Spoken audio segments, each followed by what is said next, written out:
बिल्कुल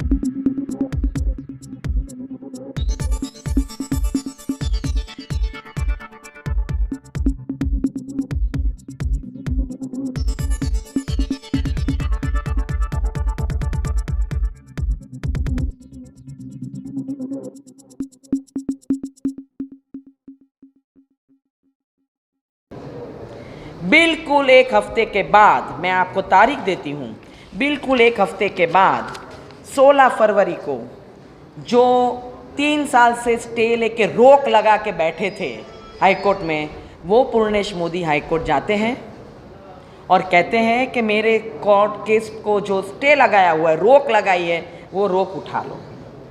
और स्टे उठ जाता है और आता है वापस ट्रायल कोर्ट में मैजिस्ट्रेट साहब के पास और चलने लगता है। ये सब हुआ और निचली अदालत में, छोटी जो सबऑर्डिनेट कोर्ट है, उसमें वो 27 फरवरी को सुनवाई शुरू होती है। आप देखो 7 फरवरी, उसके बाद 16 फरवरी और 27 फरवरी को तो कोर्ट में आ जाता है और 23 मार्च को चलता है। 27 फरवरी से और 23 मार्च, 1 महीना भी नहीं होता है। और बिफोर दैट 23 मार्च को जजमेंट सुनाया जाता है और सीधे जैसे राहुल जी जाते हैं, उनको मैक्सिमम पनिशमेंट जो होती है डेफमेशन केस में, मानहानि के केस में 2 साल की सजा दी जाती है। इतनी जल्दी, इतनी हेस्ट।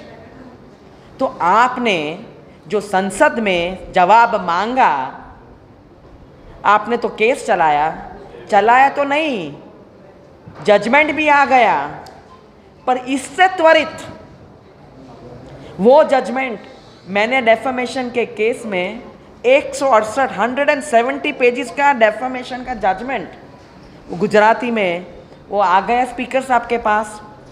ये हुआ था सूरत कोर्ट में 23 तारीख को 11 बजे। सर्टिफाइड कॉपी आते आते शाम हो जाती है। सही सिक्का वाली वकील लोग समझते हैं और क्लाइंट्स भी समझते हैं कि टाइम लगता है सही सिक्का वाली नकल आने में। और सुबह लोकसभा सेक्रेटरीट उनको निलंबित कर देते हैं एज अ सांसद, disqualified as a member of parliament. What is this? इतनी हेस्ट, आपको इतना डर लग गया इस 7 सवालों से कि आपके मित्रता पर सवाल ना पूछे, ये पैसे किसका है पर सवाल ना पूछे, ये क्या LIC, SBI और EPFO के जो पैसे हैं, लोग के पैसे हैं, बचत के पैसे हैं, लोग विश्वास करके संस्थानों में पैसे रखते हैं, तो क्या हो गया आपको पूछा तो।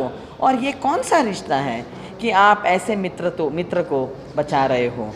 लगता है कभी कभी आप सोच में पड़ जाते हो कि ये पैसे आपको सोर्स बताना पड़ता है। आप कहते हैं कि हमें वोट दो, भाजपा को वोट दो, तो इतना जवाब तो बनता है देश के वासियों को देने का कि भाई हम बताएं कि स्ट्रेटेजिक सेक्टर डिफेंस में कैसे ये कंपनी आ गई हो, 20,000 करोड़ कहाँ से पैसे आए, किसका काला धन है जो इस अडानी जी के पास गया है। बस इतना सवाल पूछा। इतना सवाल दूसरा पूछा कि भाई आप उनके साथ प्लेन में ट्रैवल करते हो, इतनी कितनी क्लोजनेस है आपकी एक अडानी कंपनी के साथ, एक कॉरपोरेट पर्सन के साथ, ऐसी कैसी दोस्ती है, बता दो भाई जरा। नो आंसर, नो जवाब। जैसे डीमोनेटाइजेशन में जवाब नहीं दिया था, GST के बारे में जवाब नहीं दिया था, इसमें भी चुप्पी साध लिए, बिल्कुल चुप्पी साध लिए। और ये सब बातें जब राहुल जी ने एक के बाद सब निकाल के पूछा कि आप इस जगह गए थे, ऑस्ट्रेलिया में गए थे, और chairman of the SBI bank को साथ में लेके गए थे, उनका फोटो है तो प्रूफ है, तो आप बताइए भाई आप कैसे किया ये सब आपने। और आपने ये भी बताया, पूछा कि ऑफशोर फंड्स जो आता है टैक्स हेवन से, सब बाहर से जो पैसा आता है किसका है। फिर बात निकली है कि वहाँ भी कोई विनोद भाई करके है। तो ये बताना ज़रूरी है कि भाई ये है क्या ये रिश्ता। और रोज़ हम सवाल पूछते हैं, कांग्रेस पार्टी ने उनको कम से कम 90 से 100 सवाल पूछे, एक का भी जवाब उनके पास नहीं है, पर सारे मंत्री तैयार होते हैं राहुल जी पे अटैक करने के लिए। ये क्या हमारी डेमोक्रेटिक व्यवस्था ऐसी थी?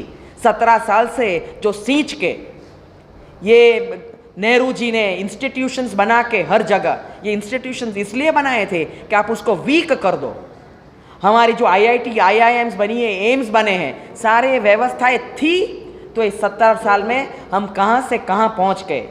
जैसे कभी कभी कहते हैं कि 2014 में सब कुछ हुआ है, जैसे वो तो 2014 में ही जन्मे हैं, तो पहले आप क्या करते थे, कौन सी स्कूल में पढ़े थे, कहाँ गए थे आप? आपने इतनी अच्छी व्यवस्थाएं देखी और अब आप वो 17 साल को कोस रहे हैं। तो ये जो बातें राहुल जी ने 7 सवाल पूछे, 8 सवाल पूछे और तथ्यों के साथ पूछे कि पैसा किसका है, आप आके बता दीजिए। See the pattern which I just narrated, it looks that they are out to defile the word democracy and fair play and fairness. If institutions are there and you think that you can use these institutions the way you like and you can file n number of cases on the same subject matter, I think the law will take its own course.